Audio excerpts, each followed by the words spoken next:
Como no alcanzo, me queda un poquito lejos, voy a tratar de señalar aquí mis gráficos, entonces podemos poner aquí. Es un gusto estar con ustedes, me siento muy honrada de estar con los panelistas con quien me ha tocado compartir esta mesa.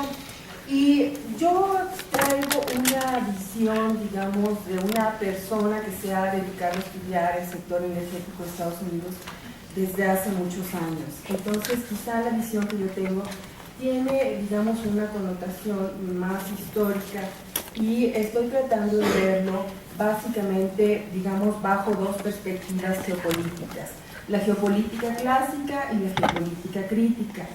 Entonces, mi propuesta, a diferencia quizá del doctor Pardinas, es que yo considero que los determinantes internacionales de alguna manera no son una fatalidad histórica de México, ni fatalidad del momento y de las circunstancias, sino todo depende de la precisión de la interpretación, ¿verdad?, y de cómo nosotros decidamos que asumimos este tipo de variables, y nosotros podemos decidir en función, ciertamente, de nuestro proyecto o de nuestro interés nacional. Entonces quisiera acotar estas diferencias de punto de partida. Yo también partí un poco de la idea de la preocupación del gobierno mexicano de que México va a perder un gran mercado de exportación con el boom que tiene en estos momentos Estados Unidos de la explotación del shale gas y del shale oil. Eso me pareció muy interesante como punto de partida y mi exposición intentará un poco indagar y dar una respuesta a esta preocupación. En primer lugar, yo básicamente voy a abordar la cuestión de América del Norte. La propuesta que yo tengo es que México realmente no debería preocuparse porque tiene una condición especial dentro del proyecto de integración de América del Norte, al igual que Canadá. En esto es determinante la vecindad geográfica que tiene México con Estados Unidos, que le confiere la categoría de un abastecedor confiable. Quiere decir que, bueno, es históricamente, digamos, determinada la relación, la logística aquí es muy importante, hay familiaridad en términos, digamos, de la negociación que han establecido los empresarios estadounidenses con Pemex. Entonces, este calificativo hace que la región y sobre todo México, ¿verdad?, tenga un estatus diferente en este proyecto de los Estados Unidos. En esto es importante señalar que el elemento que guía el proceso de integración es la seguridad energética de los Estados Unidos, básicamente explicado por la demanda que llegó a un pico de 21 millones de barriles diarios de su consumo, que ahorita ha bajado a 19 millones, pero que en realidad en el tiempo no va a tener una tendencia totalmente decreciente. Entonces, de alguna manera nosotros nos insertamos en este proyecto, ¿sí? Siguiente. Bueno, aquí creo que tenemos un poco un punto de partida diferente en cuanto a las cifras que manejamos. La propuesta que yo tengo es que en realidad Estados Unidos no va a tener o no es rentable para los Estados Unidos realmente llegar a la autosuficiencia petrolera. De hecho, muchos de los principales analistas consideran que Estados Unidos no puede realmente alcanzar autoabastecerse, ¿sí? Y aquí algunas cifras que yo propongo, basadas en Energy Information Administration del Departamento de Energía, es que Estados Unidos continuará importando hasta el 2040, ¿sí? En el 2020, digamos, que bueno, ya en el tiempo podría mostrar, digamos, los efectos de la gran producción del shale y del shale gas, la producción va a ser de 13 millones de barriles diarios, de los cuales 7.5 van a ser de crudo. En esto lo interesante es que ya, digamos, las cifras de los Estados Unidos están abordando este tipo de consideraciones no bajo el rubro de petróleo, sino de combustibles líquidos, ¿sí?, que es una categoría diferente y que comprende de alguna manera todo lo que son los resultados de la producción de no convencionales, el petróleo y gas de lutitas. Entonces, en esto tenemos un déficit de 7 millones de barriles diarios que tendrá que seguir siendo importado, ¿sí? Y entonces aquí, pues México se inserta dentro de todas estas, digamos, importaciones como este abastecedor confiable y complementado y más bien, bueno, complementa la producción de Canadá, que todavía es más importante que la de México para abastecer este mercado. La demanda total de combustibles líquidos es de 20 millones de barriles diarios para este. Esto es Energy Information Administration, es el último estudio, el último informe del Departamento de Energía que trata acerca de las expectativas y los pronósticos futuros. En esto yo los invitaría a que lo revisaran, ¿verdad? Esto nos da una imagen muy precisa realmente de cómo está la oferta regional y cómo se va a insertar México y si realmente nos tendríamos que preocupar de la situación, ¿no? Por ejemplo, miren, esta es, digamos, el escenario de referencia, estas dos líneas, no sé si todos pueden ver, me refiero a estas dos líneas un poco más grises, porque hay otras verdes. Una se refiere a la cuestión del consumo, que es la línea más alta, y la otra se refiere a la oferta. La brecha entre estas dos, evidentemente, se cubre con la demanda, con las importaciones, ¿sí? Aquí tuvimos un 60% de dependencia de los abastecimientos del exterior, que hoy día ha sido reducida a un 45%. Pero en el 2040 tenemos una dependencia de 37%, ¿sí? Entonces, de alguna manera, pues Estados Unidos, inclusive por razones de tipo de competitividad, pues no es difícil que cierre esta brecha, y además de que desde el punto de vista de algunos especialistas, quizá ni siquiera le conviene. Es decir, si Arabia Saudita produce a $2 el barril, ¿verdad?, y Estados Unidos lo produce en 20, pues ahí hay un factor que puede incidir inclusive en el nivel de vida de la población, ¿sí? Entonces, este tipo de criterios habría que, sí, que considerarlos, ¿sí? Bueno, aquí, lo que yo quisiera de alguna manera sugerir es que el proyecto geopolítico de Estados Unidos, pues es un proyecto geopolítico que tiene que ver hoy día con el shale gas, la producción del shale gas, que digamos es un proyecto global, mundial, ¿verdad?, pero que tiene objetivos en donde México participa, pero en donde México no es sacrificado en términos de su producción, sino más bien apoya a la región, es decir, apoya a los Estados Unidos en su reposicionamiento hegemónico. Y este proyecto más bien tendría el objetivo, por ejemplo, que ya está teniendo efectos en el mercado de Estados Unidos, de desplazar algo que se llama el gas natural licuado. Estados Unidos ya ha cancelado un cierto volumen de exportaciones de ciertos países y entonces, bueno, la idea es reconfigurar el comercio mundial de este hidrocarburo, pero también va contra la OPEP, es decir, debilitar a la OPEP, ¿sí? Pero también va contra su enemigo histórico y permanente, que a pesar de que pues, la Guerra Fría terminó, de alguna manera está ahí, latente, y es Rusia. Rusia, porque los rusos tienen un potencial enorme de gas, y el elemento de vulnerabilidad es la dependencia de Europa del gas ruso. Entonces, de alguna manera, es este proyecto geopolítico al que va a responder la producción de shale gas. Y entonces, bueno, en el caso del petróleo, nosotros formamos parte de la región de América del Norte, pero el proyecto geopolítico de los Estados Unidos ha sido realmente depender de los abastecedores hemisféricos, por razones de seguridad.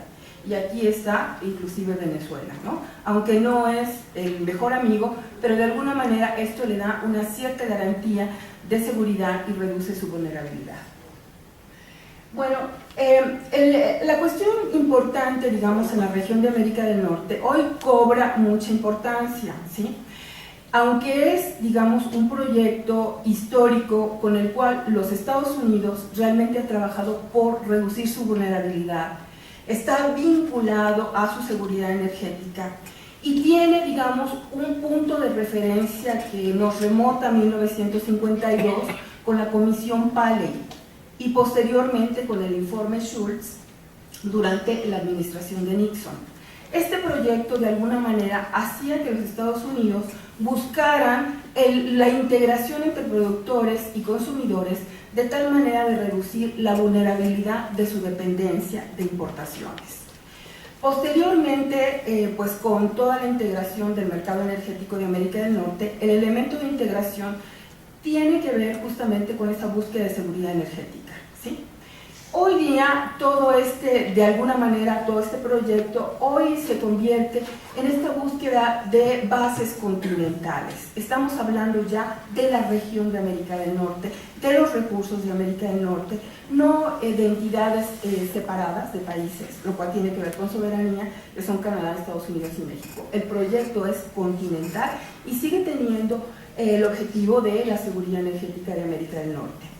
En esto hay dos mecanismos que son importantes, que ha sido el Acuerdo de Libre Comercio entre Canadá y Estados Unidos de 1989 y el Telecán 1992-1994, puesto en marcha por México, en donde gran parte de todo esto que se ha negociado entre estos tres países pues ha sido encaminado a la desregulación, liberalización y finalmente realmente todo esto a la privatización de los sectores energéticos canadienses, ¿verdad?, y inclusive el mexicano, ¿sí? Entonces, esto han sido de alguna manera los mecanismos que bajo una, digamos, parafernalia de homologación regulatoria, pues van llegando a las políticas, a este proceso de armonización justamente en torno a un esquema de privados en el manejo de sus industrias, y hoy día tenemos la búsqueda del manejo de privados también en la apropiación de los recursos. Entonces, estos han sido los mecanismos. ¿Cuál es, desde este punto de vista, digamos, del proceso de integración, cuáles son los obstáculos para avanzar ahora que se han cumplido más de 20 años del Telecán para México? Este es lo que encontramos en los discursos, sobre todo en Estados Unidos, por parte, digamos, de la visión empresarial. Los obstáculos son la Constitución y la soberanía de México, ¿sí? Las regulaciones son calificadas de anacrónicas y básicamente, digamos, la calificación tiene que ver justamente con que pues, la Constitución no permite avanzar más en estos procesos de desregulación, ¿sí? Entonces es necesario justamente desplazar este tipo de obstáculos para poder seguir poniendo en marcha este proceso de integración, ¿sí? Desde la visita que hizo el presidente Obama hace algunos meses, 3 meses me parece, la propuesta ha sido que México ya debe abrir, ¿sí?, su sector energético, sobre todo el sector, la industria petrolera, ¿verdad?, debe abrir ya sus reservas a la explotación petrolera y gasera por parte de los privados, ¿sí? Entonces, esto es de alguna manera lo que se busca, el acceso, ¿verdad?, a la explotación de estos recursos. Entonces, lo que se busca es quitar este obstáculo que está impidiendo la explotación, la Constitución, por eso se está proponiendo, bajo una serie de garantías jurídicas que permitan traer esta inversión extranjera al país y que no den la certeza de que este proceso se va a revertir en el tiempo, ¿sí? Entonces, bueno, sí, pasamos con la otra y después voy a regresar. En esto también, esto es parte, digamos, del proyecto geopolítico de los Estados Unidos, es decir, la búsqueda del acceso a los sectores energéticos. No es privativo de México, el proyecto en el largo plazo va para todo el hemisferio, ¿verdad? En realidad está incluido el sector eléctrico, no nada más la cuestión petrolera, y básicamente la forma en que se está haciendo es a través del cabildeo del Departamento de Estado, los tanques de pensamiento y los organismos empresariales. En el caso de América del Norte, el ASPAN ha sido, digamos, una instancia fundamental en el cabildeo de todos estos procesos que se turnan posteriormente a los legislativos y a las instancias ejecutivas para volverse ya las políticas públicas que van a permitir de alguna manera esta apertura en estos sectores. En esto es importante señalar que el proyecto de Obama en esto busca justamente espacios para la industria petrolera de los Estados Unidos. Los canadienses también están interesados en entrar, pero en esto es muy claro que son las industrias quienes quisieran venir, inclusive sin estar buscando necesariamente la participación del Pemex, como es el caso del Shell Gas, ¿verdad? Quieren venir a invertir, quieren tener empleos, quieren tener efectos multiplicadores para sus propias empresas, ¿sí? Entonces es un proyecto que va con toda la línea del Telecán, por supuesto, ¿no? Si regresamos, por favor. ¿Qué es lo que el actor, digamos, empresarial ganaría con esto, ¿sí? Pues, en primer lugar, en el caso, por ejemplo, de las grandes transnacionales, que en muchos casos tienen, digamos, una cantidad más reducida de reservas probadas, y lo digo en un vis a vis las empresas estatales, ¿verdad?, que controlan el 87% de las reservas probadas mundiales. Las empresas privadas tienen menos del 10% a nivel internacional. Entonces, de alguna manera, entrar a los países en donde hay un volumen de reservas probadas, pues les permite mantenerse en las actividades corriente arriba, ¿verdad?, es decir, exploración, explotación, les permite de alguna manera, como en este caso ya se está haciendo con el caso con México, tener ese respaldo de las reservas para sus procesos de financiarización, ¿sí? Entonces, de alguna manera, es este respaldo que, aunque sea virtual y contable, pues ya incluye las reservas mexicanas para estos procesos de especulación y se registran ante la Securities and Exchange Commission de los Estados Unidos, ¿sí? Les permite, en este caso, bajo las iniciativas, sobre todo del PRI y del PAN, les permitiría controlar toda la cadena de la industria petrolera y el proceso de generación de electricidad en el caso del sector eléctrico, ¿sí? ¿Qué se busca con esto? Acceso a la renta petrolera, que en el caso de México es brutal, es muy grande a pesar de todos los problemas de tipo económico que hay. Como muchos sabemos, el problema es el régimen confiscatorio que tiene Pemex, ¿verdad? Pero hay entre 90 y 100, más de 100,000 millones de dólares, pues los ingresos antes de impuesto que recibe Pemex, ¿verdad?, por la venta de su petróleo a nivel internacional. Entonces, en esto la renta es muy alta, sobre todo porque en el caso de México, en un vis a vis con otros países, como inclusive en el caso de Brasil, los costos de producción son bajos, ¿sí?, sobre todo en ciertas regiones como el sureste de México, y con un precio internacional que va por arriba de los $100 del barril, este remanente le permite altos ingresos a Pemex. Y desde nuestro punto de vista, el problema no va a ser la variación de precios a nivel internacional del petróleo. Para mí no es ninguna restricción, ni ningún problema, ni ningún elemento de incertidumbre, porque justamente la tendencia es que se mantengan altos, justamente va a ser para garantizar las inversiones, sobre todo en todos los proyectos de recursos no convencionales. Es muy poco probable que baje el precio internacional del petróleo, ¿sí? Entonces, esto es, y bueno, también sería un objetivo justamente la maximización de la producción en el caso de México, y ese es lo que se está buscando con la reforma. La Estrategia Nacional de Energía lo contiene de alguna manera como un objetivo de política, la maximización de la producción. Ese es lo que se espera de México, en primer lugar para garantizar la seguridad energética de los Estados Unidos, y en segundo lugar, pues como propio negocio de las empresas transnacionales. El siguiente. Ajá. Bueno, bajo la geopolítica crítica, si algunos de ustedes han, digamos, incursionado en toda esta nueva vertiente, que tiene que ver con el discurso vinculado a lo espacial, es decir, al espacio geográfico, el discurso que se construye desde el poder, ¿no? En el caso de México es muy claro el discurso, uno lo ve en la prensa internacional, sobre todo en los Estados Unidos, pues es el discurso de que México no tiene para invertir, no tiene dinero, no tiene la tecnología, digamos, para los nuevos tipos de retos, no tiene la capacidad gerencial, es decir, México no puede, ¿sí?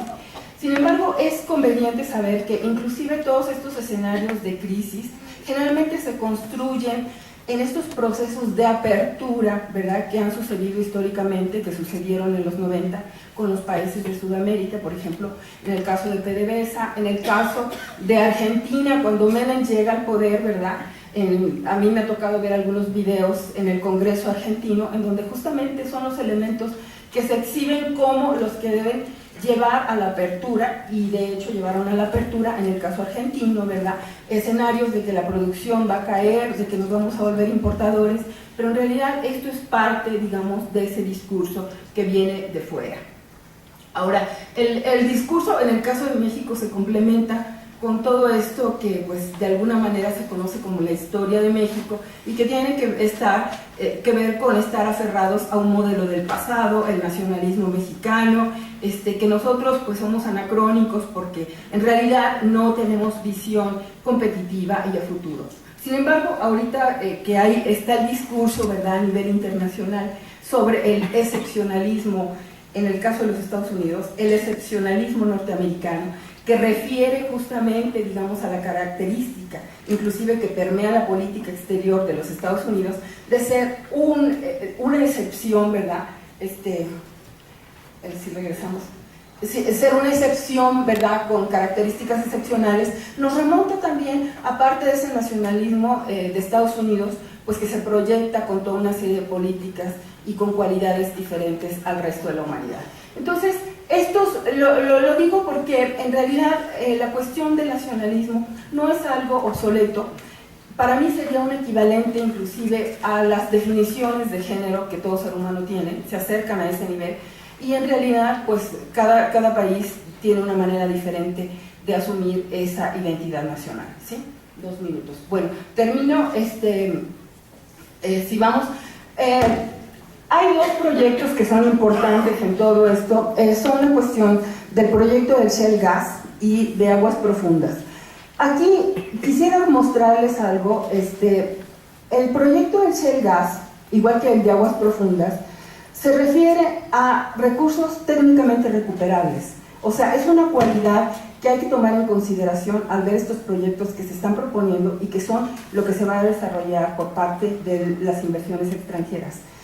Es decir, son recursos que no son probados, ¿sí?, que tienen muy pocas probabilidades de convertirse en reservas probadas, ¿sí? Generalmente es lo que se está manejando por parte del Departamento de Energía, es el nuevo paradigma bajo el que se está construyendo, digamos, este proceso de integración en América del Norte, y que en realidad ha demostrado pues tener limitaciones, porque en el caso, si avanzamos, otro, porque ya tengo que ir cortando, en el caso de México, en realidad, pues tiene todavía más limitaciones que en el caso de Estados Unidos y de Canadá, que tienen, digamos, un cierto potencial, sobre todo Estados Unidos en el caso del Shell Gas y del Shell Oil.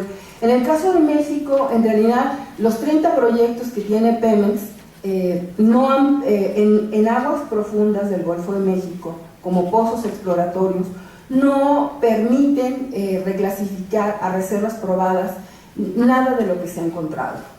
En el caso del Shell Gas, pues también nos están hablando de recursos prospectivos, es decir, no son reservas probadas. Aquí, la estimación de los especialistas es que en realidad, en ninguno de los 2 casos, en realidad hay rentabilidad para Pemex, ¿no? Lo que se propone es que puede haber una rentabilidad colateral para los inversionistas extranjeros que vengan a producir en aguas profundas, ¿verdad?, porque les va a permitir negocios, les permite reducciones fiscales en su espacio territorial, les permite empleo, les permite la utilización de reservas. Y en el caso del Shell Gas, lo que se está proponiendo para México es de alguna manera replicar unas ciertas condiciones que tiene el espacio territorial norteamericano, en donde la propiedad privada les permite un cierto nivel de rentabilidad, ¿sí? Entonces aquí la idea sería que bajo un esquema de concesiones estos se pueden explotar y pudieran tener ese nivel de rentabilidad. Bueno, para terminar, porque ya estoy en tiempo, de alguna manera mi propuesta con todo esto es que en realidad la rentabilidad que se lograría sería básicamente para los actores transnacionales, las empresas extranjeras, y no necesariamente para Pemex. Lo que también les daría a estas empresas es que una vez que se modifique la Constitución, en caso de que se haga, ¿verdad?, de alguna manera estos proyectos que tienen otro tipo de rentabilidad que les permiten obtener renta, pues también ya les permitirían de alguna manera ingresar a las áreas en donde sí hay reservas probadas, que es el caso del sureste. O sea, es automático prácticamente. Por tanto, la conclusión es que en realidad el proyecto no obedece al interés nacional de México, no va a beneficiar en términos macroeconómicos a la economía nacional, no va a generar empleos porque las empresas extranjeras traen a su propio personal, ¿verdad? Y sobre todo hay que pensar mucho en la modificación de los derechos de propiedad por la cuestión de la soberanía y la territorialidad. Muchas gracias.